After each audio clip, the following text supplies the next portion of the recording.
আম্বানির ছোট ছেলের বিয়েতে ঢল নেমেছে বলিউড শিল্পীদের। ভাববেন না ব্রাত্য বাংলা তথা টলিউড। বঙ্গনায়িকার কাছেও চুপিসারে এসে পৌঁছেছে আমন্ত্রণপত্র। TV9 বাংলাকে একথা নিজেই জানিয়েছে নায়িকা। ভাবছেন তো কে তিনি? তিনি আর কেউ নন, অভিনেত্রী রাইমা সেন। আম্বানিদের রিসেপশনে হাজির থাকবেন রাইমা। কি পরবেন প্ল্যানিং করেছেন কি? TV9 বাংলাকে নায়িকা বললেন, কোনো ডিজাইনার পোশাক কিন্তু আমি পরছি না, বেছে নিয়েছি আমার মা অর্থাৎ মুনমুন সেনের শাড়ি। আর পারছেন না সাহেব চট্টোপাধ্যায়। মাস কয়েকের মধ্যেই কাছের দুজন মানুষকে হারিয়ে কার্যত ভেঙে পড়েছেন তিনি। গত বছরের সেপ্টেম্বরে হারিয়েছিলেন বোন পিয়াসী চট্টোপাধ্যায়কে। এর মাস কয়েকের মধ্যে হারিয়ে ফেললেন আরও এক প্রিয়জন, তার দিদি অনিন্দিতা চট্টোপাধ্যায়কে। বয়স হয়েছিল মাত্র 53 বছর। দিন কয়েক আগে গোমাংস রন্ধন বিতর্কে তোলপাড় হয়েছিল উপস্থাপক সুদীপা চট্টোপাধ্যায়ের জীবন। এবার সেই কারণেই কি বড় ক্ষতির মুখে পড়তে হচ্ছে সুদীপাকে? গোমাংসের বিতর্কের কারণে সামাজিক মাধ্যমে যে ক্ষোভ দেখা গিয়েছিল, তাতে সুদীপার প্রোফাইলের বিরুদ্ধে ফেসবুকে রিপোর্ট করারও ডাক ওঠে। অনেকে তাতে সাড়াও দেন। এর ফলে বেশ কিছুদিন ধরেই সুদীপার প্রোফাইলে রিচ ডাউন। একজন ব্যবসায়ীর কাছে এ সাধারণ ব্যাপার নয় মোটেও। গতকালই অর্থাৎ শুক্রবারই জানা গিয়েছিল আজ অর্থাৎ শনিবার কালীঘাটে যাবেন প্রাক্তন সাংসদ মিমি চক্রবর্তী।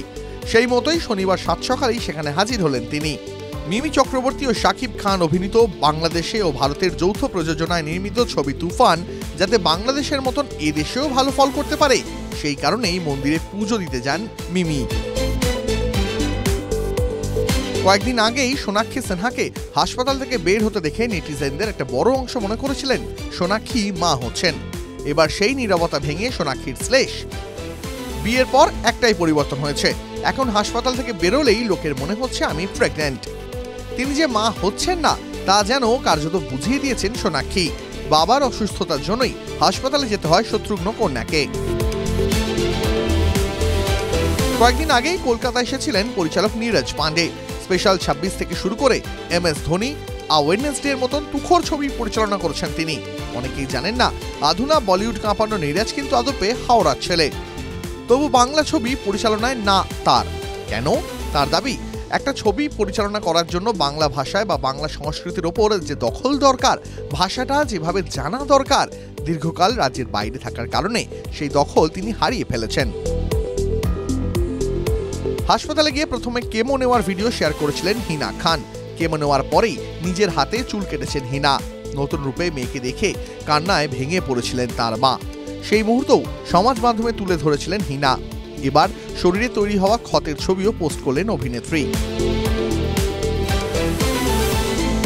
টলিউড পেরিয়ে এবার বলিউডে রাজ চক্রবর্তী। শোনা যাচ্ছে এবার হিন্দি ওয়েব সিরিজ পরিচালনা করবেন রাজ।